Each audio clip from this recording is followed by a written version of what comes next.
boundaries are the borders that we maintain between what is acceptable and what it's not in how we're treated. In order for us to know our boundaries, we have to know ourselves and what is acceptable to us, what we will tolerate, what we will not tolerate. And quite often the standard is the one that we adopt in our families. The way our caretakers behaved with us would be the gold standard, and that's how we will or will not create the boundaries. If our boundaries were constantly violated by our caretakers, then that's the same model we will have people when we grow up, when we're adults. And we will learn from the caretakers and how to treat us. So either we will allow our boundaries to be violated, and at the same time it means we will violate the boundaries of others, because that's what's normal to us, that's what's been modeled to us. Boundaries can be affirming and will allow us to feel where we start and where we end and where the other person begins. It's very important to learn to differentiate between I and you, because as a child, when you're in your mother's womb, you pretty much view your mother as extension of yourself. Even when you're born, up to the age of 2 or 3 years old, you still don't differentiate as well between yourself and your own mother. That's why it is an important stage in a child's life.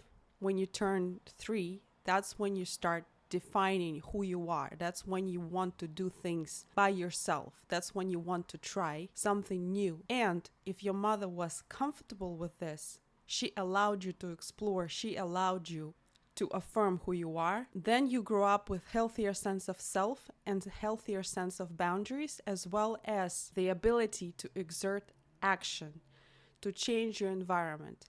If the mother was anxious, or if the mother didn't provide a safe haven from which to go exploring, then your sense of self may be weak. You may have a suppression on your activities. In today's exercise, we will use neurolinguistic programming in order to create a boundary. I invite you to think about where in your life you have issues with boundaries. Find a pattern in your life that makes you think about you wanting to strengthen your sense of self or your boundaries.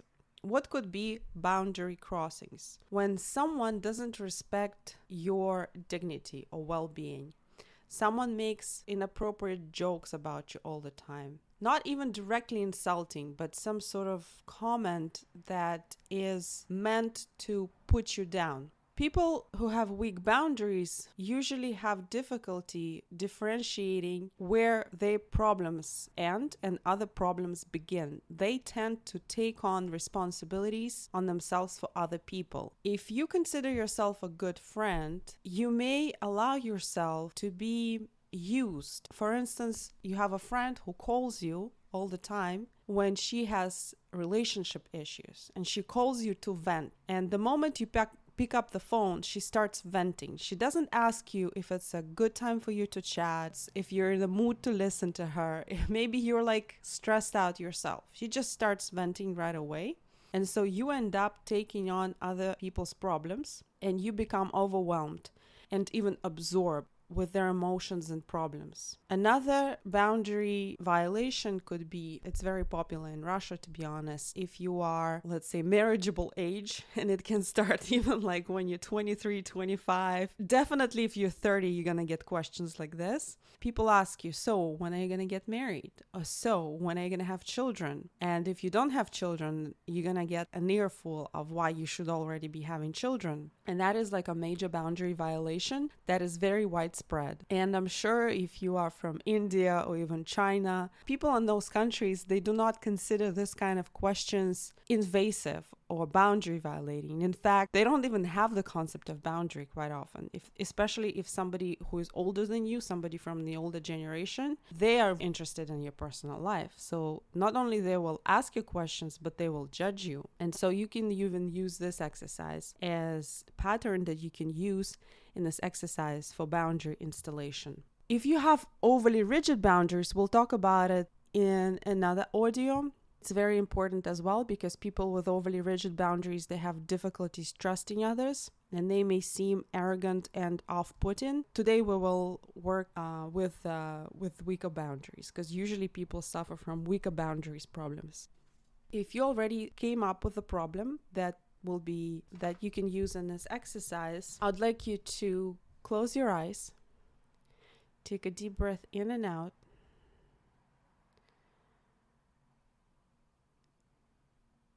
and inhale again, and exhale slowly. And imagine a physical space around your body that extends about 2 feet. Think about personality characteristics and qualities that a person who has a strong sense of self with strong boundaries, the characteristics that this person may possess. Would it be assertiveness? Would it be a very strong sense of dignity, honor, honesty? Think about this boundary enforcing qualities and attitudes that are firm yet respectful.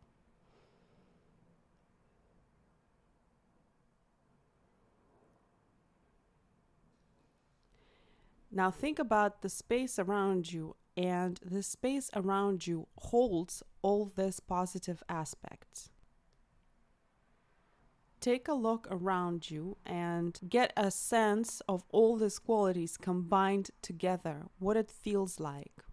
When you're in the space with all these qualities, perhaps your body starts changing.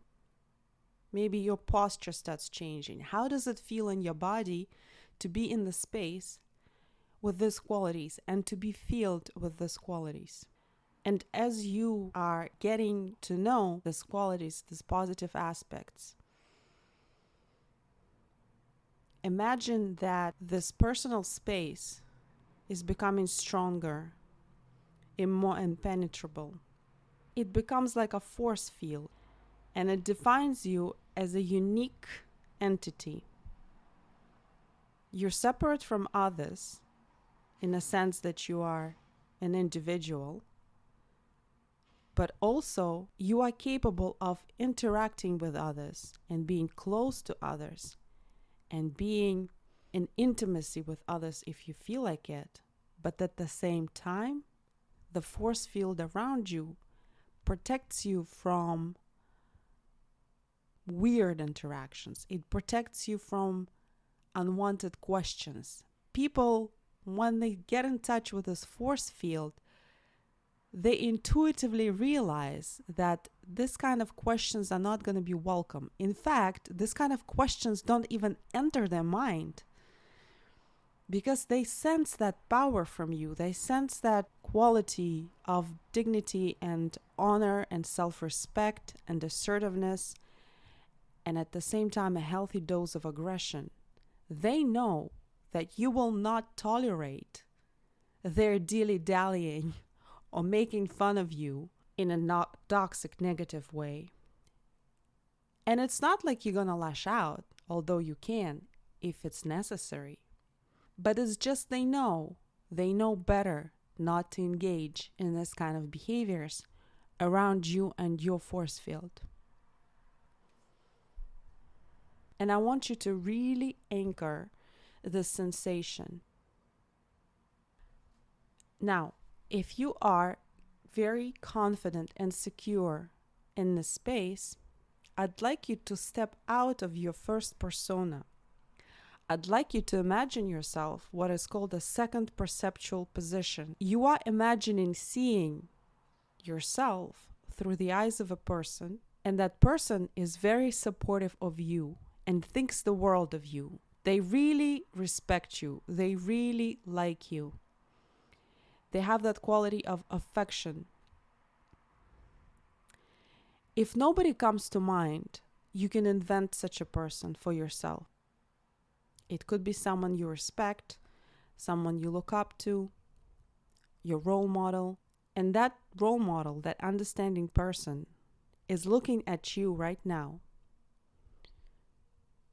And he or she expresses very strong approval of you.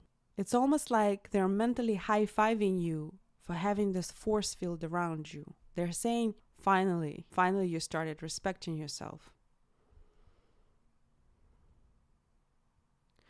Do whatever you need to do in your mind, in your imagination, because it's your personal space. It's very individual for you.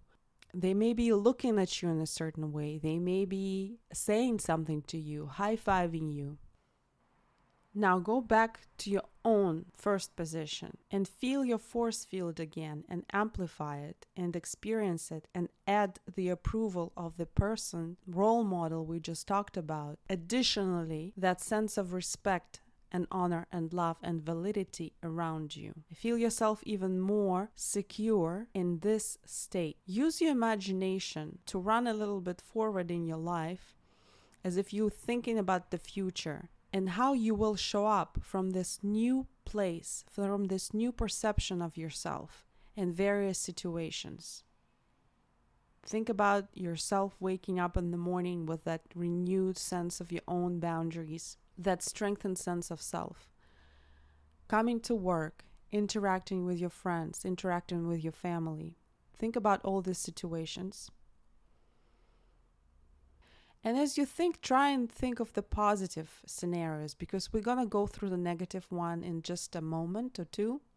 I'd like you to be really, really confident in your emotional and physical perception and sensation of this new boundary itself. And now, if you're ready, we're going to test it by imagining someone who is not respectful of your boundaries in some way. Think back to the pattern that we talked about in step 1. Perhaps an elderly relative who constantly asks you when you're getting married. Or it's your friend. If they're being manipulative, do not respond to them and don't try to talk to them and trying to change them. The idea is to stay in your boundaried force field space. And no matter what they say to you, no matter how they look at you, you feel confident and secure and you feel powerful. And you remain powerful in that state regardless of what's being thrown at you.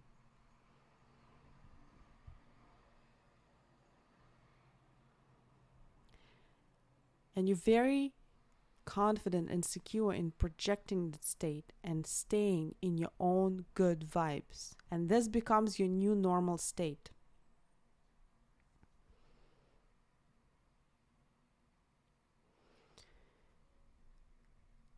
If you notice that the fantasy person who is violating your boundaries in some way is becoming aggressive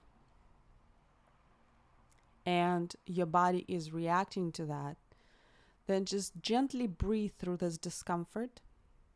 Perhaps look away to the side and ignore that person in your fantasy for a little bit and just breathe through the negative feelings that may come up. Take a deep and slow inhale and very slow exhale. And do that a few times.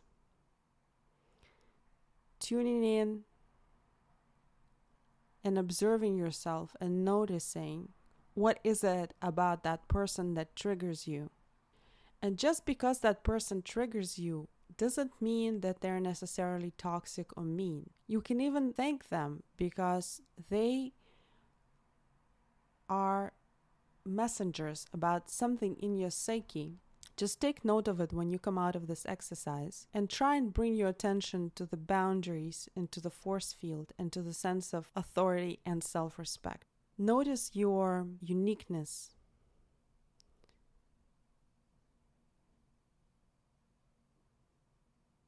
And self-affirm to yourself that this new way of being in your body, and this is how you're going to project yourself from now on. Take a deep breath in and out, gently open your eyes, and write down any insights, thoughts that came to you during this exercise. I also highly recommend that you describe feelings and sensations that you felt while being in this boundaried self. Recommend that you bring up this image, this sensation, multiple times throughout the day. And as you practice doing that, perhaps in a week or two, start observing and being in yourself, in your body, but also noticing and observing how people react to you differently when you interact from that space. What is the quality of interactions? When you are in your own self, your boundaried self, when you're not rushing to help someone, to save someone, to be liked by someone, when you're not trying to change someone, when you're not trying to convince someone, you stay in your own power. What it is like for you. And if you share with me any other information that you need, if any difficulties or questions arise, please let me know in the comments.